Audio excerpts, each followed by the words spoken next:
les damos la bienvenida al 8º episodio de Las Buenas Primero, el podcast de eldefinido.cl. Les habla Mauricio Arce y hoy vamos a hablar de un tema muy interesante que es la felicidad. Pero antes quiero agradecer a nombre del equipo por el apoyo que nos han dado. Ya es nuestro 8º episodio. Gracias por escucharnos. Si es tu primera vez aquí, tenemos 7 capítulos más atrás que puedes ir a revisar. Muchas gracias y partamos. La felicidad no es algo incierto o inalcanzable. Los factores que participan en su realización han estado sujetos a diversos estudios. ¿Cuáles son estos factores? ¿Qué dicen los estudios al respecto? ¿Cómo se aplica eso a nuestra vida? ¿Se puede hackear la felicidad? Tal vez no sea tan fácil, pero definitivamente vamos a darles datos para hacerlo. Para eso me acompaña un gran colaborador del Definido que tenemos mucha suerte de tener aquí porque nos visita desde Antofagasta nada menos. Él es un bibliotecólogo, músico, fotógrafo, lingüista, dije todo. Creo, soldador. Álvaro López, bienvenido. Hola, muchas gracias. Estoy muy agradecido de estar acá. Álvaro, muchas gracias por venir desde Antofagasta, es súper importante para nosotros. Sé que tuvimos la suerte de que justo calzó que estuviste acá, pero yo hace mucho tiempo que quería hacer un episodio contigo. Los temas de Álvaro están espectaculares y obviamente vamos a dejarles links después. Álvaro, quiero hacerte la pregunta del millón, la que le hacemos a todos quienes se sientan aquí con nosotros. Si pudieras elegir un cambio positivo en el mundo, ¿cuál sería el titular que aparecería en los diarios ese día? Se descubrió el secreto de la empatía en gotitas. ¿Ya? Ya, sí. Entonces, ¿por qué es un gran titular? ¿Por qué? Porque, claro, o sea, te tomas unas gotitas de empatía y te vuelves más sensible a lo que pasa con el resto de las personas. Entonces, el mundo se vuelve un poquito mejor. Porque si, por ejemplo, tu jefe gruñón toma estas gotitas de empatía, okay. Va a empezar a ser gruñón y va a decir, oh, pero le estoy causando daño a mi subordinado, me detendré. Y así sucesivamente. Y también si tu jefe está gruñón y te las tomas tú, tal vez puedes entender por qué. Tal vez no es solo que sea gruñón, tal vez hay algo más y es bueno entenderlo. Exactamente, tal cual. Entonces el mundo sería mucho más feliz, creo yo. De todas maneras, el dinero hace la felicidad. Yo creo que todos tenemos una respuesta muy automática, como sí, no, la compra hecha y todas estas cosas. Claro. ¿Pero dónde la compra? La respuesta no es tan tajante como uno pensaría. Es un sí pero no. Uh-huh. O sea, hasta cierto rango de ingresos, efectivamente aumenta el nivel de la felicidad de las personas. Esto se ha determinado a través de varios estudios. Uh-huh. Y hasta el equivalente de aproximadamente 1.900.000 pesos, okay, la felicidad va aumentando. O sea, una vez que uno alcanza cierto nivel de ingresos, empiezan a aparecer otros problemas de otra naturaleza. Por ejemplo, no sé, la soledad, qué hago con las inversiones que tengo con este dinero. O sea, en fin. Eventualmente tener un montón de dinero, me imagino que trae mucho estrés también. Sin duda, o sea... No, sí lo trae. Sí. No por experiencia propia. Pero... entonces... sí, las personas que tienen inversiones grandes en su poder no son personas que están disfrutando necesariamente ese... Efectivamente. Y además, cuando ya es demasiado el dinero, se ven con el problema de qué hacer con tanto dinero.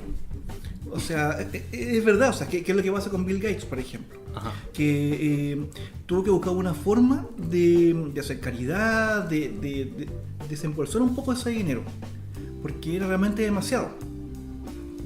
El caso de Bill Gates, o sea, hay otros que se van a la tumba con los miles de millones de dólares y no hacen nada con esa plata. Hay otros factores que inciden. Uh-huh. Por ejemplo, bueno, lo que hablábamos de la empatía, las relaciones interpersonales, el sentirse acompañado, la realización personal, esas cosas ya empiezan a incidir, más que el dinero. Lo de la realización personal, más que tener que ver con los logros, tiene que ver con otras cosas. Hay un estudio que hizo la Universidad de Harvard en la que siguió a más de 700 personas durante 75 años. Pasaron un montón de generaciones de estudiantes que fueron retomando este estudio. Fue una gran suerte que se pudiera llevar a cabo. En este estudio se vio a personas de distintos estratos socioeconómicos, se vio de todo, se vio movilidad social, hacia todos lados, personas que obviamente murieron después de cierto tiempo, personas que tuvieron todos tipos de destinos, pero los factores que indicaban más felicidad eventualmente se condecían en todos los estratos y tenía que ver justamente con eso, con las relaciones interpersonales, con la calidad de estas relaciones interpersonales. Claro, bueno, esto además es una cosa que uno puede palpar si es que alguna vez, bueno, ha sido mi caso, si uno alguna vez ha tenido la experiencia de estar cerca de alguien que está en sus últimos años y está solo, y está realmente solo. Es realmente penoso. Es una persona que puede tener mucho dinero, pero al estar solo es terrible, es realmente terrible porque ocurre un fenómeno muy curioso. Esto yo solamente lo hablo por experiencia porque no sé de estudios que hablan de esto. Un fenómeno muy curioso en que empiezan a recordar cosas.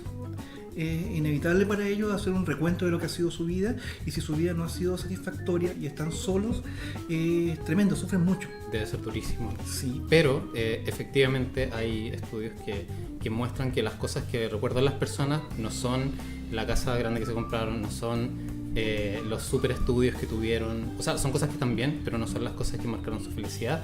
Siempre fue la amistad de la infancia con la que perdieron la conexión, el hermano o hermana que no vieron durante años, como todas esas cosas.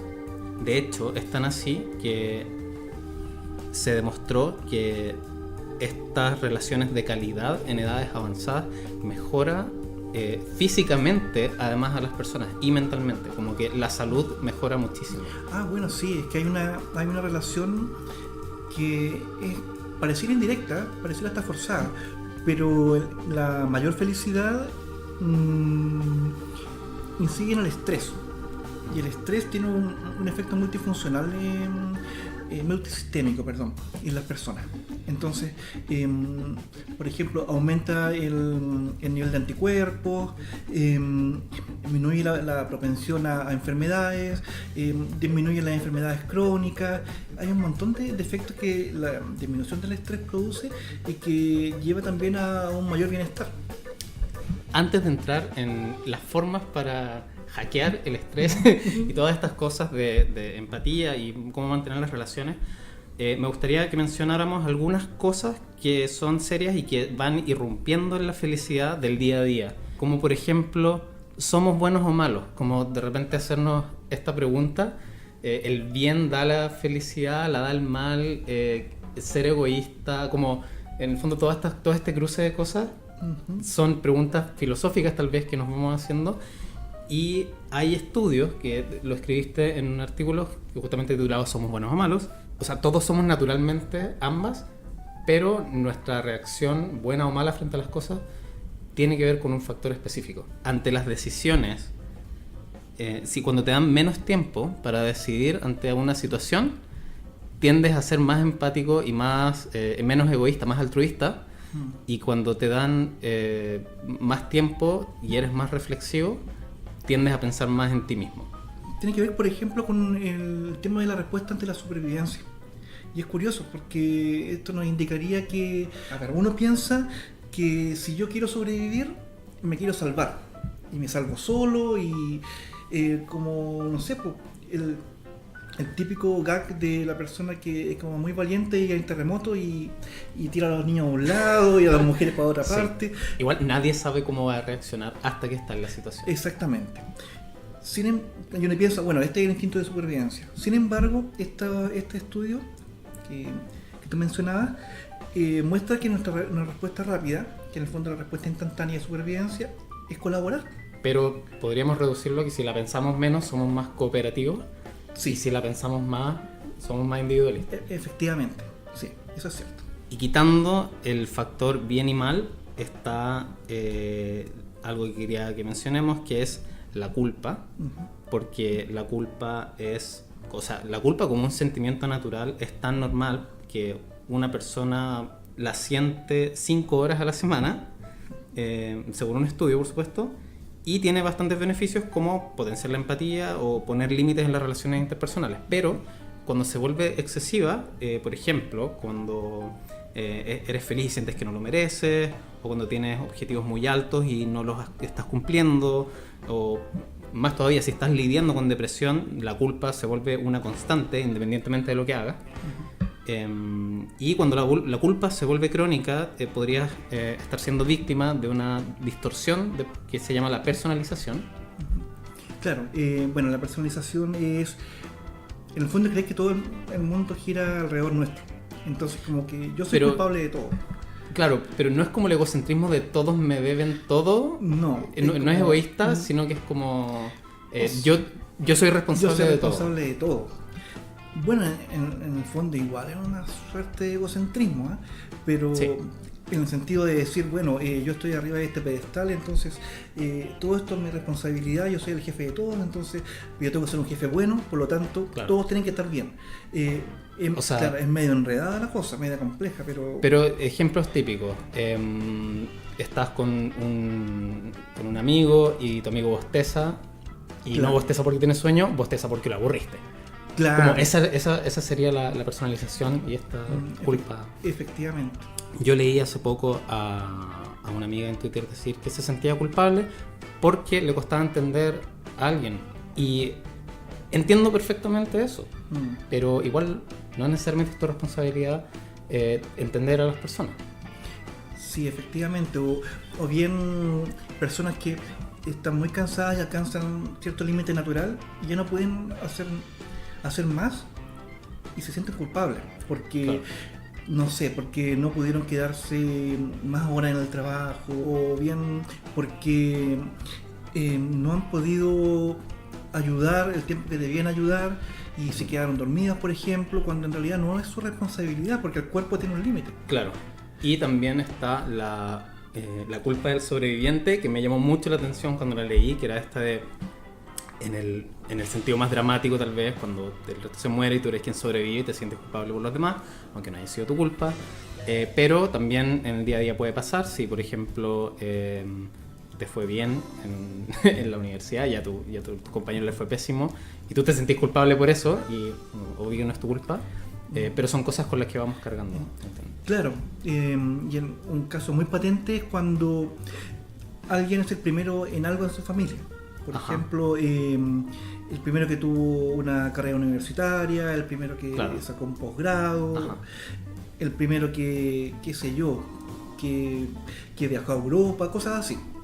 Porque sienten que ellos se están salvando solos y están dejando al resto atrás. Como que se aprovecharon de todo el esfuerzo, de las condiciones más adversas de... Exactamente. ¿Cómo enfrentáis? Partamos desde ahí. ¿Cómo enfrentáis la culpa? ¿Cómo tomarla para entender que es algo natural? ¿Y cómo enfrentarla objetivamente para ayudarse en esto? Bueno, en el caso específico que estaba mencionando, hay que aprender a pensar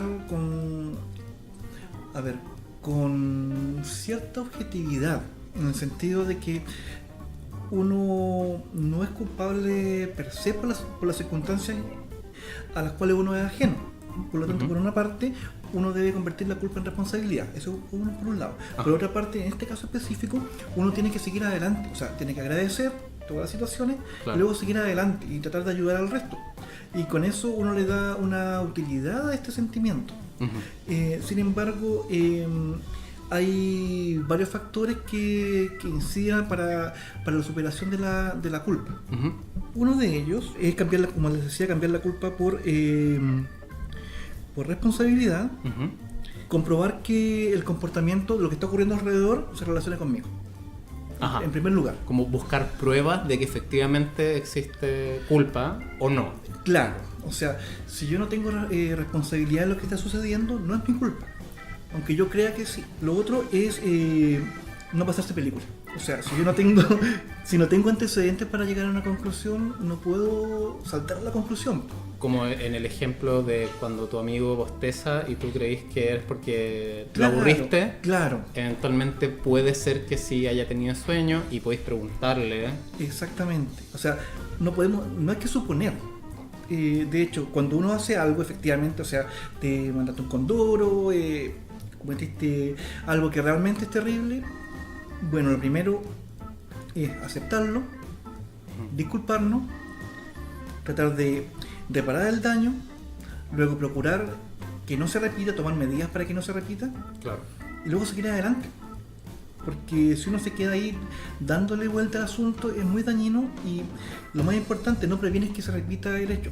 Las personas que toman mucho y tienen comportamientos que no necesariamente son violentos, pero son inadecuados, Ajá. tienen que hacer eso. O sea, aceptar que la embarraron, después pedir disculpas por lo que pasó y luego tomar medidas. Por ejemplo, medirse en el trago. O sea, tomar, pero medidas. Exactamente. Claro, y no tomarse el florero. Hasta el florero. Claro, exactamente. Luego hay otra culpa, otro tipo de culpa, que es cuando tenemos culpa por algo que no hicimos, pero que deseamos hacer. Claro. El clásico es cuando yo estoy enamorado de la polola de mi mejor amigo. Ajá. Entonces, Maldito amor. Maldito amor, claro. No digas que no sientes nada. Sí, no. Qué buen grupo era Supernova. Demasiado. Uno tiene que aceptar el sentimiento que uno tiene y luego darle alguna utilidad. O sea, ya ok, siento amor por esta persona, entonces tengo que tratar de ayudarla. Claro. Como quiero a mi amigo, también ayudarlo a él. Ajá. Darle alguna utilidad a esto en vez de darle vuelta, pasarme rollo, resentirme, andar llorando por todas partes. Y además de que si seguís en esa onda negativa de resentimiento, eventualmente vaya a ser algo feo. Exacto. Mejor darles tu apoyo y que sean felices y expresar tu amor de esa forma. Exactamente. Como reencaminar el amor. Correcto. Bueno. Luego está la culpa por algo que creímos hacer, que nos dio la impresión que hicimos. Pero no hicimos necesariamente. Exactamente. Ajá. Entonces, si tenemos la duda de que, no sé, por ejemplo, vas pasando y al lado de alguien que está arriba de una escalera, pasa y la persona se cae. Ajá, ok. ¿Ya? Lo que tienes que hacer es devolverte y ver si fue verdad que es lo que pasó. O sea, uno tiene que preguntar. O sea, perder el miedo a esto y preguntar. Decir, oye, disculpa, ¿la embarré o no la embarré? O sea, que parece que cometiste error. ¿Es cierto que cometiste error? Igual también es bueno aclarar a quienes nos escuchan que estamos dando un ejemplo y que eventualmente si alguien se cae de una escalera, tal vez sea más correcto buscar ayuda que preguntarle, oye, ¿te caíste? ¿Fui yo? Claro. No, puede que haya, pero después podemos preguntar. Claro, también se aplica a incendios en casa, Claro. Por supuesto. Sí. Otra culpa que también es muy común es la culpa por no haber hecho lo suficiente. ¿Cómo la diferenciamos?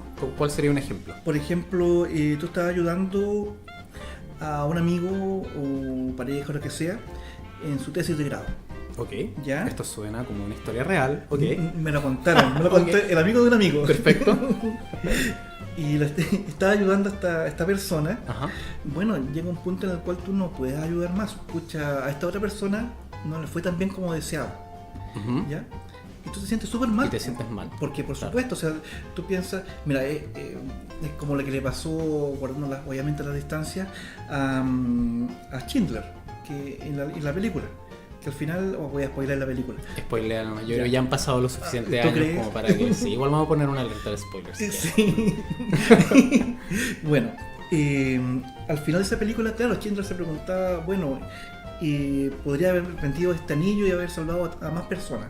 Podría haber hecho tal cosa y haber salvado a otras personas. Perfecto, ya. Pero no, ya fue. O sea, uno hizo todo lo que pudo dentro de sus capacidades. Claro. Entonces, ese tipo de culpa también es evitable justamente tomando conciencia de eso. Porque si no, si uno se sigue esforzando sobre sus capacidades, ocurre lo que se llama fatiga por compasión. O sea, Ajá. que uno empieza a ayudar y cae en esta fatiga por compasión, que es muy parecido al burnout, que uno queda muy cansado, muy agotado y que además termina por no- Burnout, así como que ya te quemaste. Exactamente, Ajá. te quemaste. Ya.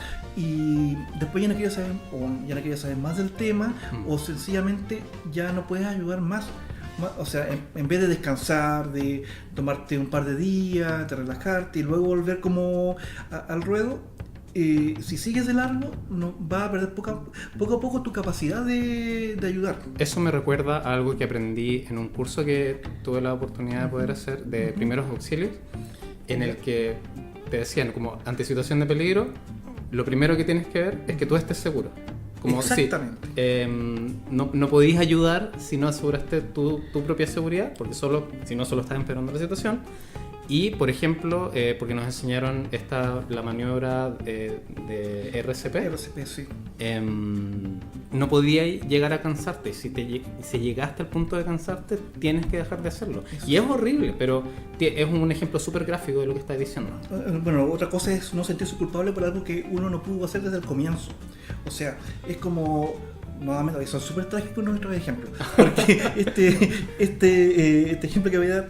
Si tú ves a alguien que, no sé, estaba en un incendio, se está ahogando, qué sé yo, se está ahogando y tú no sabes nadar. ¿Cachai? Entonces, claro. Horrible. Pero sí. Tú no puedes ayudarlo. No, pues si te tiras el agua también te mueres. Justamente. Claro. Entonces, claro, no se siente culpable, pero en realidad tiene que darse cuenta que no podía hacer nada desde el comienzo. Y da lo mismo que tal vez tendría que haber aprendido a nadar antes, o sea, en verdad. Exactamente. Y ahí tal vez entra el tema de intercambiar la culpa por responsabilidad y decir, ¿sabes qué? Voy a tomar un curso de nado para que esto no me pase nunca más. Exactamente. Y eso ya es hacer algo. Claro, porque ahí dejas de sentir esta culpa que en el fondo igual es cómodo porque no haces nada. Pero si tú tomas responsabilidad por los hechos, estás previniendo de que eso vuelva a repetir. Claro. Y eso es muy sano. Sí. Claro. Ya. Dimos formas de superar la culpa, de alguna forma respondimos somos buenos o malos, tal vez no importa tanto. no importa tanto. Y hablemos de cómo entonces hackeamos la felicidad. Ya. Y hablemos de la empatía, porque como dijimos, en este estudio que hicieron con estos 800 hombres que siguieron durante 75 años, que por cierto sí fueron hombres, estamos obviando la parte en que no había mujeres, de hecho entiendo que el estudio ahora continúa, pero con las nuevas generaciones y ahora sí se están tomando mujeres en cuenta. Muy bien. Así que muy ya bien. Era hora. Sí. Ahí dijimos que lo que te asegura la felicidad a largo plazo, incluso físicamente, como en cosas muy concretas, es mantener las buenas relaciones, y hablemos de la empatía. De partida hay 3 clases de empatía. Ajá. Espera, primera definición de la empatía. Bueno, ponerse en el lugar del otro. Ajá. Eso es básicamente. Y bueno, hay 3 formas de hacerlo, 3 niveles, por así decirlo. Una es la empatía cognitiva. Es cuando yo intelectualizo la situación y yo me imagino más o menos cómo debe ser estar en el lugar de otra persona. Claro, cuando yo entiendo cómo se siente el otro, aunque no necesariamente lo sienta, pero soy capaz de entenderlo. Claro, eso ya es útil. Ya es útil, sí. No es lo ideal, pero ya es útil. Luego está la empatía emocional. Ajá. Ahí sí estás sintiendo... Claro, y eso ya es mucho más útil. Bueno, yo vengo de venir de revisar un montón de textos. Ajá. ¿Ya? Sí, tú estabas acá haciendo un trabajo, estabas revisando proyectos. Sí, justamente, de escritura. Entonces, y es que habían textos orientados a público infantil o juvenil, y los escritores tenían una empatía cognitiva. Ellos suponían más o menos cómo podía ser el habla de los jóvenes, o suponían más o menos cómo es la vida de las personas. Y tú ves los escritos y por supuesto, o sea, son textos de personas adultas que están tratando de sonar como alguien joven. Es como este meme del señor Burns, que sale con el gorrito, con la polera negra, claro, una cosa... O como Steve Buscemi con gorro para atrás. Sí, exactamente. Bueno, esa es la empatía cognitiva, pero cuando ya es emocional, uno resuena con los sentimientos del otro. Ajá. Entonces eso ya es mucho mejor, porque puedo comprender con mayor profundidad lo que está pasando. Claro. Y ya no caigo en esta actitud que a veces es un poco ridícula, que es bien intencionada, pero es un poco ridícula. Y luego está el otro nivel, porque resulta que en estos 2 casos yo me doy cuenta de las cosas. Claro. Cuando es una empatía compasiva, que es el último nivel, yo tengo la necesidad de hacer algo, de ayudar. Perfecto. Estás entendiendo y estás comprometiéndote con la situación al punto que tienes que hacer algo. Exactamente, porque yo puedo decir, pero no sé, los pobres del mundo y sufro y no sé, África me dueles y todas esas cosas. Pero si tú no haces nada, la situación va a seguir. Claro. Por lo tanto, la empatía compasiva sirve para eso. Uno le da un impulso para cambiar las cosas. Y ahí de repente es mejor ponerse en los rangos más alcanzables y ver qué puedes hacer por las personas que tienes alrededor. Exactamente, exactamente. O sea, no tirarlo tan lejos, sino que justamente quienes te rodean. Fijarte qué es lo que les pasa, qué les preocupa, qué les complica, y ahí uno ayudar.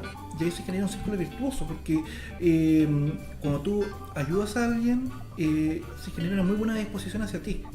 Y estás generando lazos. Exactamente, sí. Que es uno de los beneficios de tener empatía. Y bueno, está además el hecho de que si tú tienes empatía, tus relaciones de pareja van a ser mucho mejores. O sea, claro, igual es como... Debería ser obvio, pero no es obvio. No es obvio. Claro, muchas veces pasa que me han contado okay.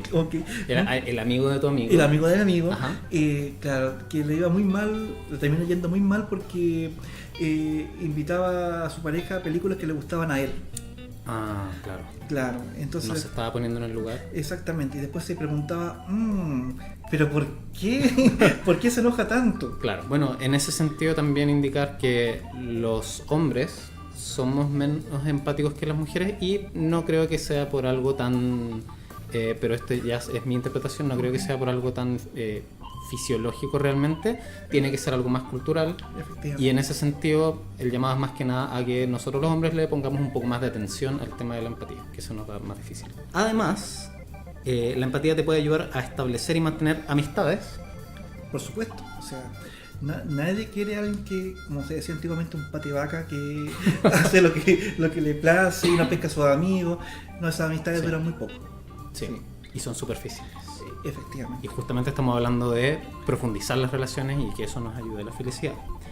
También mejora la calidad de las relaciones al interior de la familia, no requiere demasiada explicación. También tiene estos como factores más específicos, como que disminuye la agresividad, disminuye el bullying, por supuesto, disminuye el racismo, los prejuicios, el abuso infantil y hasta el índice de reincidencia de delincuentes. Y bueno, nuevamente que disminuye el estrés, lo que comentaba hace un rato, y hace que el sistema inmunológico sea más fuerte, hace también que los errores médicos disminuyan.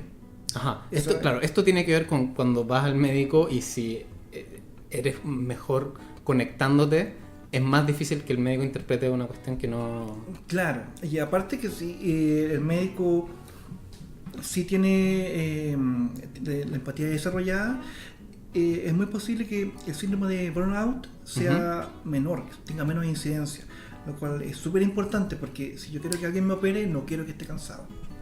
Ah, perfecto. Pero espera, no sé si entendí bien. Cuando los médicos tienen más empatía, sí, a ellos se les disminuye la fatiga. Sí, efectivamente, se les disminuye la fatiga. Es como cuando uno hace las cosas con gusto, se cansa menos, administra mejor la energía, no se está forzando a hacer algo.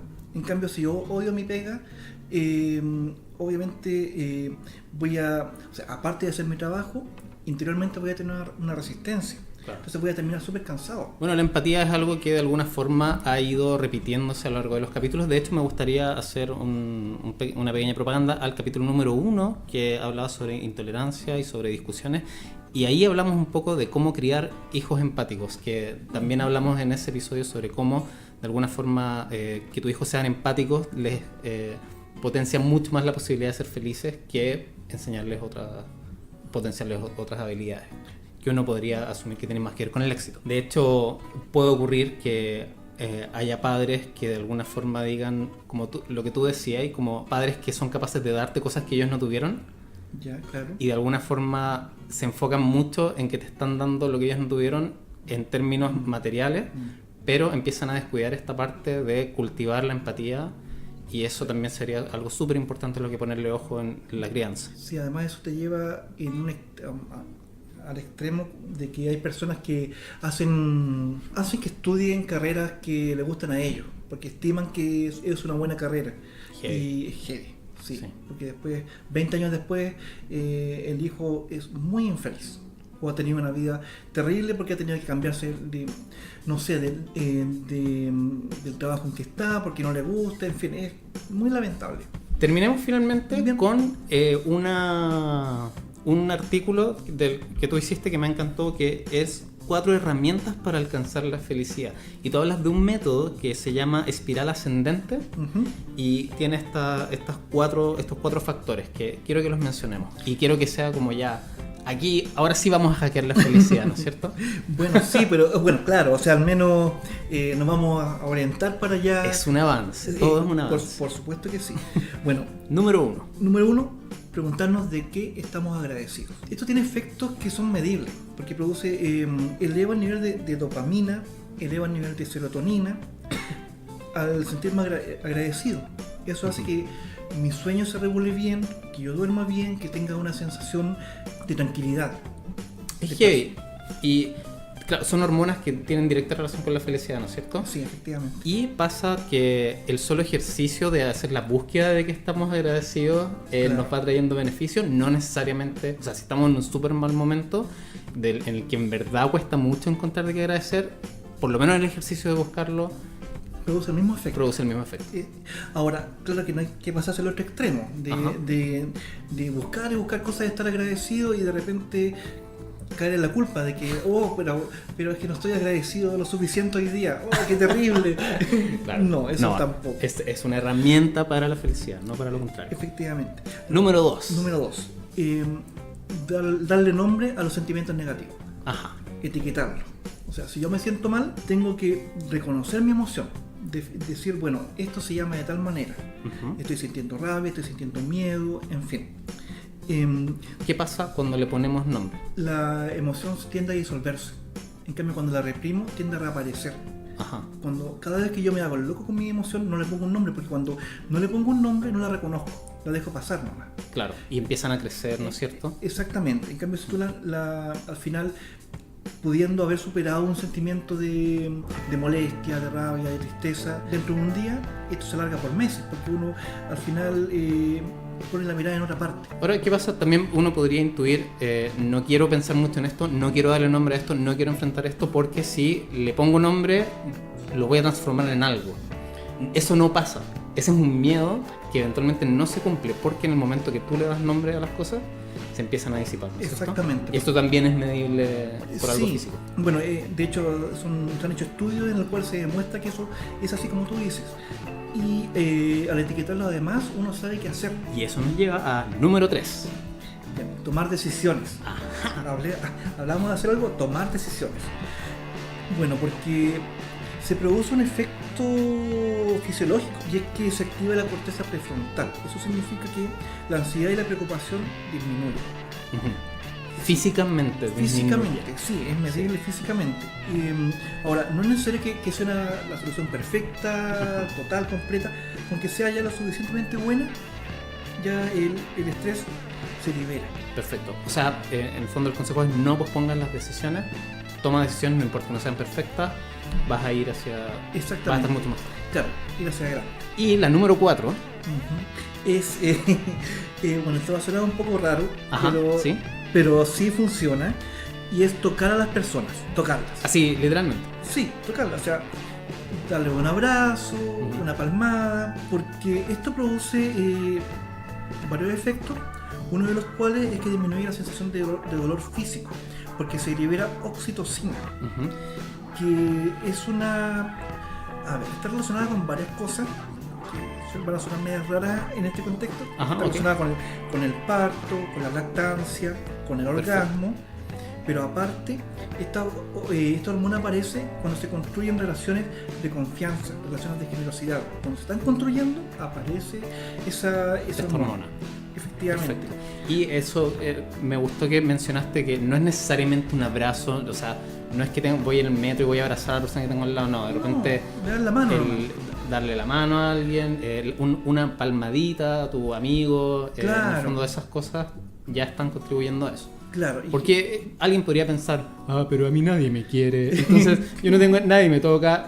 Agarra a tu perro y darle cariño y vaya a estar muy probablemente ayudándote. Si no tenés perro, no sé, a tu mamá, no sé. Claro, o sea, algo. Así sucesivamente. Y a tus amistades y todo.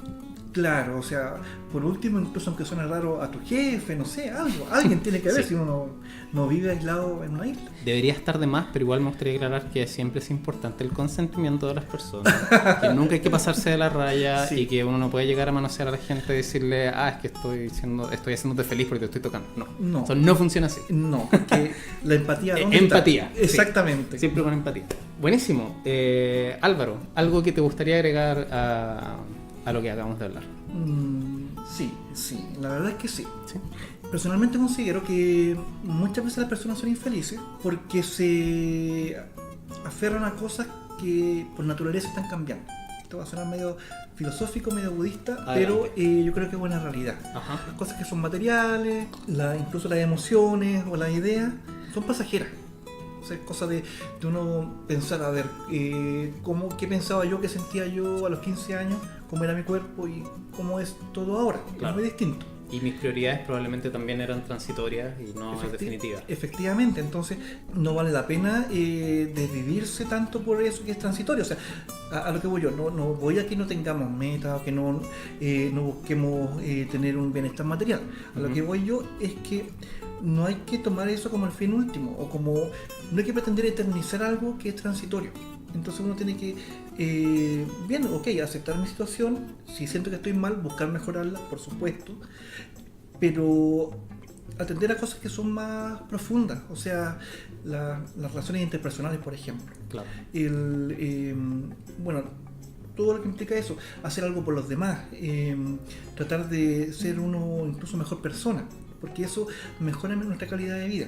Y al final, lo que mencionábamos al comienzo, lo que tú mencionabas al comienzo de esta nota, las personas valoran más cuando recuerdan, no van a recordar, no sé, el dinero que ganaron en tal época, sí, o el auto, no. En su lecho de muerte nadie está diciendo yo tenía un gran sueldo, man. Nadie Claro, exactamente. Entonces, bueno, mirar hacia adelante, ¿qué me va a preocupar? Entonces, exactamente, ponerse en ese plan. Claro, fijarme metas que no solamente me beneficien a mí, sino que beneficien a los demás. Y que eventualmente están mucho más al alcance que estas otras cosas que son transitorias, que pueden ser el dinero o ciertos éxitos que nos obsesionan, ¿no es cierto? Exactamente. Yo insisto en que no se trata de ir así con una túnica pelado por el mundo, no es eso, sino que... a menos que para ti sea eso. Por supuesto, claro. Por supuesto. Pero no, a lo que voy es que no hay que darle una importancia desmedida. Es importante, pero no tiene que ser lo más importante. Gracias, Álvaro. Gracias a ti. Eso concluye este episodio entonces. En el definido.cl vamos a dejar los links a los artículos en los que basamos todo esto. Todo lo que dijimos, hay un estudio que está citado ahí, por si quieren ir a ver. Vayan a comentarnos al episodio, lo van a encontrar. Si es que en este momento estás escuchando, estás en Spotify o estás en Apple Podcast o donde sea que llegan tus podcasts, y quieres ir a esos links, anda a eldefinido.cl/podcast. Vas a encontrar todos nuestros episodios y adentro, en cada publicación, están todos los links cliqueables para que los puedas visitar, y aprovecha de dejarnos comentarios también si quieres. Álvaro, si quienes nos están escuchando quieren seguirte, quieren saber más de ti, aparte de leerte en el definido, ¿dónde te pueden encontrar? A ver, me pueden encontrar en SoundCloud. Acá los links se los voy a pasar a ustedes para que los pongan, porque son muchos. Porque porque SoundCloud tiene una cantidad limitada de tiempo. Entonces tengo varias cuentas. Perfecto. Wow. O sea, hay mucho material de ti que ir a ver. Pero bastante, la mayoría es música ambient, es música como para dormir, le digo yo. Espectacular. En Flickr es Álvaro López B. B alta. Sí. Y en Facebook, Álvaro López Bustamante, página oficial. Perfecto, ya. Sí. Nada de ir a agregarte ahí como amigo. No, nada. A la página a hablar. Claro, nada de esas roterías. Muy bien. Perfecto. Gracias por escucharnos. Ya saben dónde estamos, en el definido.cl/podcast, Spotify, Apple Podcast, ya lo dije. Por último, les esperamos en eldefinido.cl. Síganos en nuestras redes sociales. En Facebook estamos en El Definido. También estamos en Twitter e Instagram en @eldefinido. Les hablaron Álvaro López y Mauricio Arce. A mí me pueden encontrar tuiteando en @_peligroso e instagrameando en @soy_peligroso. no, me miran con caras aquí. En verdad me dicen peligroso por una razón muy ridícula, Tengo así que da lo miedo. mismo. Esto fue Las Buenas Primero. Nos escuchamos pronto en un nuevo episodio. Chao. Chau.